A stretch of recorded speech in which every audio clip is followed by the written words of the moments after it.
అది దేవగిరి అనే గ్రామం. ఆ గ్రామంలో రాధ అనే ఒక అమ్మాయి ఉంటుంది. రాధకి ఉదయాన్నే లేచి చదువుకోవాలి, బాగా ఉండాలి అని ఉంటుంది. కానీ రాధ ఎంత ప్రయత్నిస్తున్నా మాత్రం ఉదయం లేవలేకపోతుంది. ప్రతిరోజు రాధ అయితే అల్లారం పెట్టుకుంటుంది, కానీ ఉదయం లేద్దామనేసరికి ఆ అల్లారాన్ని ఆఫ్ చేసి రాధ నిద్రపోతూ ఉంటుంది. అలా రాధ దిగాలుగా ఇంటి ముందు కూర్చొని ఉంటుంది. అప్పుడు రాధ వాళ్ళ నానమ్మ రాధతో మాట్లాడుతూ ఇలా అడుగుతుంది, ఎందుకు రాధ, ఎందుకంత దిగాలుగా ఉన్నావు నువ్వు, ఏం జరిగిందని అని అంటే అప్పుడు తన మనవరాలు ఇలా సమాధానం ఇస్తుంది, అది నానమ్మ, నేను రోజు ఉదయాన్నే 4 గంటలకి లేచి చదువుకుందామని అనుకుంటున్నాను. ఎందుకంటే త్వరలో నా ఎగ్జామ్స్ ఉన్నాయి కదా, నేను ఎలా అయినా సరే ఎంబీబీఎస్లో సీట్ తెచ్చుకోవాలి. దానికోసం ఉదయాన్నే లేచి చదువుదాము అని అనుకుంటాను.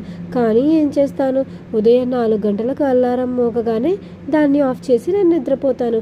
ఇలాగైతే నేను ఇంకా ఎప్పుడు నానమ్మ జాబ్ చదువుకునేది, సీట్ తెచ్చుకునేది? ఇలా అయితే రోజులు అయిపోతాయి. ఇంకా కేవలం కొన్ని రోజులు మాత్రమే ఉంది నా పరీక్షకి అని నేను దిగాలుగా ఉన్నాను నానమ్మ అని రాధ తన బాధని వాళ్ళ నానమ్మతో చెప్తుంది.